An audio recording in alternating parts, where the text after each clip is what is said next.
Lampard! Yes! Brilliant! It was in, no! It's there! That surely crossed the line. It's not been given. Oh, it's in. It's so far in. Was it FIFA don't want? Technology. Thanks very much, Sepp Blatter. Because the assistant isn't looking across the line.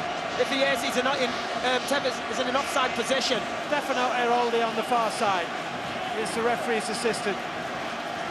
In conversation with Roberto Rossetti. I mean, he can't put his flag up now, surely. Kaká, one of the great names in world football, is going to go. There he's gone. He's sent off for Brazil. Now, come on. Do me a favour. Miroslav Klose is sent off for Germany. Your man's a clown, I'm sorry, can I say that? But that is just outrageous. Yes, well, FIFA's General Secretary Jerome Valcke has been speaking to the BBC's sports editor David Bond. He admitted that goal line technology will be back on the agenda in the wake of that Frank Lampard goal that never was against Germany. We are talking about one incident during all the World Cup. So I know that there are not so many goals during this World Cup, but we are talking about a single goal which was not seen by the referee, and that's why again we are talking about the goal line technology, and that's always an argument which is taken by some party against the other one, by saying you are talking about bring technology, bring video, etc. for one event versus a number of games played. But again, let's see if this system could help, and if for the referee at the end to have an additional 4 eyes with his 2 additional assistant referees plus the goal line technology gives him the feeling or the comfort that his life and work and duty will be easier to perform. Why not? Do you think this will be the last World Cup without technological assistance or other referees on the pitch? I would say that it's the final World Cup, that's my feeling, it's the final World Cup with the current refereeing system. I mean, either we need to change the referees just to improve, not the quality, because I mean at the end it's just a man, but maybe to have a new generation of referees. The issue also is that the teams, the players, they are so strong. I mean, they are so fast. The game is a different game. I mean, the referee they are older in a way than all the players. The players, they are.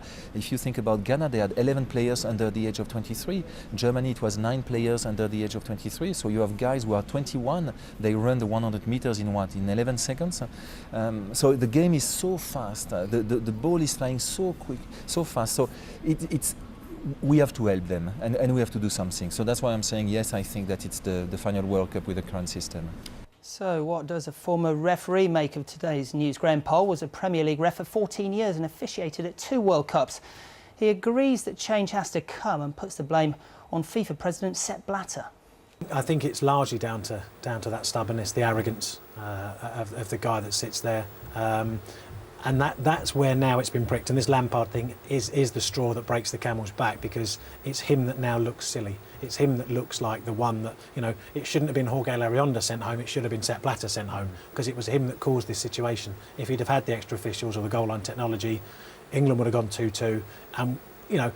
I think it's fortunate that most England supporters, even the most avid England supporter, doesn't feel that we'd actually come back and won that match. And that's a fortunate thing for Blatter, because otherwise this would have been a much, much worse situation. The current system is not working, is not picking up enough. And technology, slow-mo replays, the number of cameras and everything is exposing those 3 match officials unfairly to ridicule. So therefore, FIFA are now acknowledging that, UEFA have done already, and so therefore it's a step in the right direction, in my opinion. I don't think it's the ultimate answer, but it is a step. Well, Gary Lineker has been out in South Africa presenting the BBC's World Cup coverage. He's long been in favour of video technology and thinks FIFA should go even further. It had to come, it should have come some time ago. Certainly in terms of technology for goal line issues. Beyond that, then there's obviously room for debate, and it's difficult to know how you would work it. But certainly goal line technology has been long overdue. How would you suggest they work it? What would you like to see? Well, I'd like to see them go a bit further. Not only goal line technology is simple, but I think that they could go you know, 1 or 2 steps further. I quite like the appeal nature of the way they do it in tennis, because you don't want every decision queried. It would drive you mad. The game would go on for hours if every throw-in or free kick. But if you say, I don't know, a couple of appeals a game, you could play around however many, then they'd only really do it for serious issues. The only problem with it is the offside. How do you do offside? Say someone goes through and the linesman gives offside, do you then have to say, well, we have to keep playing until the ball goes out of play or whatever? So there's an element of debate, and that's where the difficulties lie. But certainly goal line technology, penalty appeals, major handball incidents in the box, things like that, I don't see why there's any reason why. And obviously if it goes to a umpire or a fourth official or whatever you want to call it with a TV monitor, if there's still an element of doubt, well then go with the referee. Okay,